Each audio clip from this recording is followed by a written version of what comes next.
Selamat malam kepada para pemirsa Gurih Sahdan TV di seluruh Indonesia.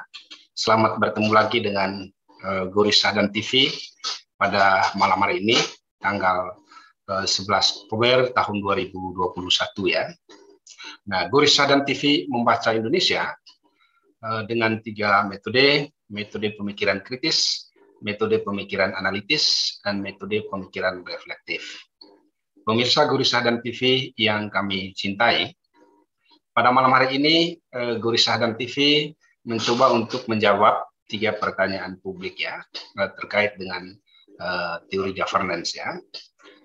Pertanyaan yang pertama itu adalah apa itu governance, kemudian yang kedua mengapa governance masuk ke Indonesia, dan yang ketiga bagaimana operasionalisasi dari governance di Indonesia. Nah, kita mulai dari yang pertama ya. Governance itu berasal dari bahasa Yunani ya, dari kata kubernan ya. Nah, kubernan itu artinya steer ya. Steer, bahasa Inggrisnya itu adalah to govern ya. Sehingga governance itu sering dipahami sebagai atau oleh Plato itu disebut dengan istilah how to govern the government ya. Bagaimana mengatur dan mengurus pemerintahan ya, atau bagaimana menjalankan pemerintahan ya, how to steer the government ya, bagaimana menjalankan pemerintahan. Pemirsa Gurih Sahdan TV yang kami cintai, governance itu masuk ke Indonesia tentu saja dibawa oleh lembaga-lembaga multinasional ya, seperti IMF, kemudian Bank Dunia, yang pada waktu itu masuk ke Indonesia pada tahun 1990-an dengan tujuan untuk melakukan 3 hal. Hal yang pertama itu adalah mendorong supaya terjadi reformasi pelayanan publik di Indonesia. Kemudian yang kedua, mendorong supaya ada pergeseran pelaksanaan tata kelola pemerintahan ya, dari model sentralisasi ke model desentralisasi ya. Kemudian yang ketiga itu adalah supaya terjadi demokratisasi di dalam penyelenggaraan pemerintahan di Indonesia ya. Nah, kita mulai dari yang pertama terkait dengan reformasi pelayanan publik ya di Indonesia ya. Nah, kita tahu bahwa Indonesia sejak tahun 1945 sampai dengan tahun 1998 itu mengalami 2 model formasi penyelenggaraan pemerintahan. Model yang pertama itu adalah model penyelenggaraan pemerintahan yang kita sebut dengan istilah state making format ya. Jadi format penyelenggaraan pemerintahan yang dimana di sana tujuan utamanya itu adalah memperkuat pembentukan lembaga-lembaga negara ya. Dan penguatan pembentukan lembaga-lembaga negara ini baik eksekutif maupun legislatif dan juga yudikatif sampai dengan tahun 1998 ini tidak mengalami perubahan ya. Artinya tampilan dari lembaga-lembaga negara kita itu mengalami kesulitan untuk memberikan pelayanan publik kepada masyarakat yang lebih cepat, lebih efisien ya, lebih tangkas ya. Ada banyak sekali penyakit di dalam pelayanan publik kita ya. Penyakit yang pertama itu adalah kita mempunyai birokrasi yang disebut dengan istilah birokrasi patologis ya. Birokrasi patologis itu birokrasi yang sakit-sakitan ya, birokrasi yang penuh dengan masalah ya, birokrasi yang tidak bisa menjalankan tugasnya dengan baik ya. Nah, kemudian juga kita mempunyai masalah terkait dengan mentalitas ya aparat birokrat itu ya, di mana sejak kemerdekaan tahun 1945 mentalitas kolonial itu masih melekat di dalam birokrasi kita ya, sehingga sampai dengan tahun 1998 birokrasi kita itu adalah birokrasi yang cenderung mau dilayani bukan melayani ya, birokrasi yang bermental bos ya, birokrasi yang baru bergerak ketika ada perintah ya, ada instruksi ya. Tetapi kalau tidak ada perintah, tidak ada instruksi, juga tidak memiliki inisiatif, tidak memiliki kreativitas ya. Maka kemudian kita memerlukan yang namanya reformasi penyelenggaraan pemerintahan ya, reformasi pelayanan publik di dalam penyelenggaraan pemerintahan ya. Yang antara lain inti dari reformasi itu adalah mendekatkan pemerintah dengan masyarakat, mendekatkan negara dengan masyarakat ya. Kemudian menghilangkan mental aparat penyelenggara negara yang tadinya menjadi bos ya. Kemudian juga menjadi orang yang benar-benar direkrut, kemudian dipilih untuk melayani kepentingan masyarakat ya. Menjadi orang yang terdepan yang bekerja untuk melayani kepentingan masyarakat ya. Nah, sehingga kemudian IMF, Bank Dunia, dan lembaga-lembaga multinasional lainnya, termasuk juga negara maju, mendesak agar Indonesia segera melakukan reformasi penyelenggaraan pemerintahan ya. Nah, di sini termasuk juga adalah perbaikan terhadap performa dari birokrasi ya, dari birokrasi yang dilayani ke birokrasi yang melayani ya.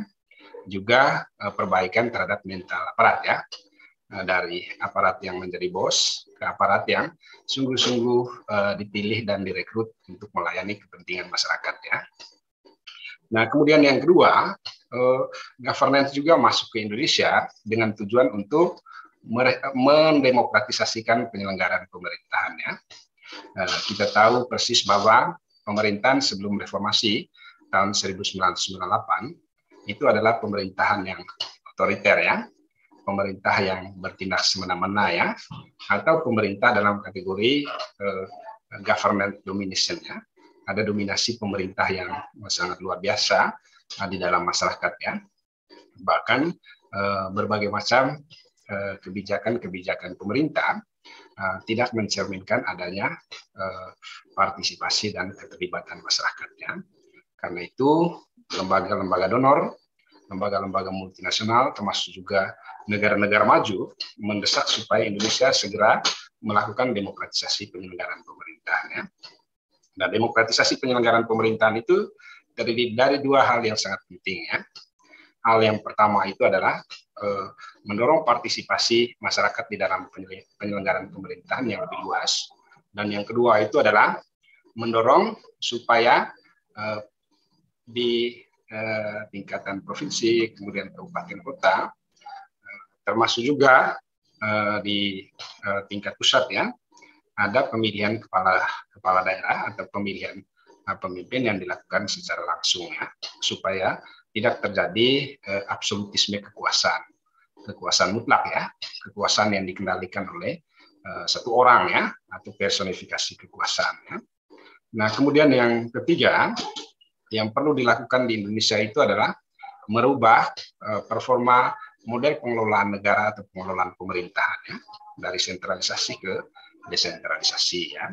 Nah, kalau dulu pusat itu menjadi sangat dominan ya, tetapi begitu munculnya Undang-Undang Nomor 22 Tahun 99 tentang otonomi daerah, maka kemudian terjadi pergeseran kekuasaan dari Jakarta ke daerah-daerah ya.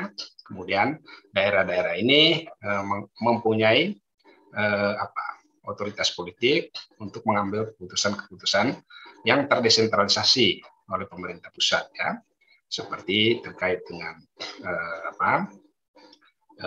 tugas untuk mengatur dan mengurus pemerintahan yang memang berbeda di setiap daerah ya. Nah, kemudian yang kedua, kemudian juga disertai dengan upaya-upaya bagaimana supaya desentralisasi itu juga memberikan ruang terhadap partisipasi masyarakat yang lebih luas di dalam penyelenggaraan pemerintahan ya. Nah, tetapi tentu saja ketiga aspek ini sampai dengan saat ini masih menjadi problem yang sangat serius ya. Misalnya bagaimana sih praktik demokratisasi yang terjadi di dalam penyelenggaraan pemerintahan di Indonesia? Bagaimana sih reformasi penyelenggaraan pemerintahan di Indonesia, terutama reformasi pelayanan publiknya ya. Dan yang ketiga itu adalah bagaimana sih operasionalisasi dari desentralisasi di Indonesia ya. Nah, tentu saja terhadap ketiga hal ini kita mempunyai kritik yang memang masih tumbuh dan berkembang ya di dalam penyelenggaraan pemerintahan kita sampai dengan saat ini ya. Kita mulai dari desentralisasi misalnya. Banyak sekali kritikan terkait dengan desentralisasi ya. Misalnya munculnya raja-raja kecil, kemudian kebebasan sipil yang kebablasan, kemudian partisipasi warga negara di dalam penyelenggaraan pemerintahan yang dianggap terlalu berlebihan ya. Kemudian yang kedua terkait dengan pelayanan publik, kita masih menemukan ya, masih banyak sekali mentalitas pejabat di dalam pemerintahan, di dalam birokrasi yang butuh dilayani ya, mau dilayani ketimbang melayani ya. Masih banyak pejabat atau aparat birokrasi kita yang bermental seperti bos ya, mau dilayani tetapi tidak mau melayani ya. Dan yang ketiga, demokratisasi di dalam penyelenggaraan pemerintahan kita belum sungguh-sungguh memberikan ruang ya bagi terpenuhnya hak sipil dan politik ya. Ada banyak persoalan terkait dengan hak sipil dan politik ini ya. Misalnya hak untuk dipilih di dalam pilkada misalnya masih banyak sekali terjadi pembatasan-pembatasan ya. Walaupun oleh undang-undang itu sudah terbuka atau diberikan kesempatan secara luas ya. Misalnya yang terakhir-terakhir ini ya, ada kesan bahwa demokrasi kita itu adalah demokrasi yang bisa dibeli ya, demokrasi yang bisa dijual ya. Misalnya tulisan dari Edward Aspinall ya, demokrasi for sale ya, jadi demokrasi untuk dijual ya. Di mana memang ada dua gejala utama yang menguat di dalam demokratisasi penyelenggaraan pemerintahan kita ya. Yang pertama itu adalah masih terjadi praktek jual beli kandidat ya. Partai yang seharusnya menjadi elemen penentu bagi penegakan sistem demokrasi, justru di sana terjadi yang namanya jual beli kandidat ya.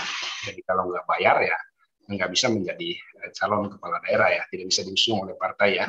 Bahkan juga ada kandidat yang memborong partai ya. Nah, ketika mereka melakukan dua hal ini, memborong partai dan juga menjual beli para kandidat, maka tentu saja demokratisasi di dalam penyelenggaraan pemerintahan kita itu menjadi macet ya. Nah, kemudian yang kedua yang juga menjadi persoalan serius itu adalah gejala-gejala patronase di dalam penyelenggaraan pemerintahan ya, terutama ketika mulai digelarnya ya pemilihan kepala daerah secara langsung sejak tahun 2005 ya sampai dengan 2020 kemarin ya. Nah, isu yang paling sering muncul itu adalah patronase ya.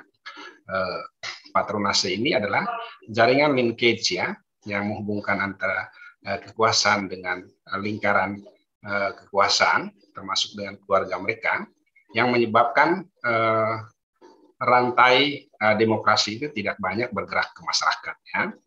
Sehingga kemudian sistem politik kita atau demokratisasi kita yang dijalankan sejak tahun 2005 melalui pemilihan kepala daerah secara langsung itu kemudian mengalami kemacetan, mengalami kebuntuan ya, karena hanya menghasilkan oligarki ya, menghasilkan kelompok-kelompok kurang tertentu yang berasal dari jaringan patronase tadi, jaringan yang menghubungkan antara mereka yang ada di dalam kekuasaan dengan keluarga mereka yang ada di luar ya. Sehingga kemudian tidak heran misalnya di dalam pemerintahan lokal kita, baik di provinsi maupun juga di kabupaten kota, itu dijalankan ya atau melahirkan apa yang waktu Orde Baru disebut dengan istilah anak menantu ipar dan istri ya. Jadi anak menantu ipar dan istri ini kemudian menjadi gejala patronase yang sangat luas ya, yang membuat pemilihan kepala daerah kita itu mengalami kemacetan di dalam menggerakkan roda demokratisasi. Demikian saja pemirsa Gurus dan TV, nanti akan saya melanjutkan materi ini terkait dengan bagaimana tipe-tipe penyelenggaraan pemerintahan di Indonesia. Terima kasih, selamat malam, selamat menyaksikan Gurus dan TV. Sekian saja dari studio.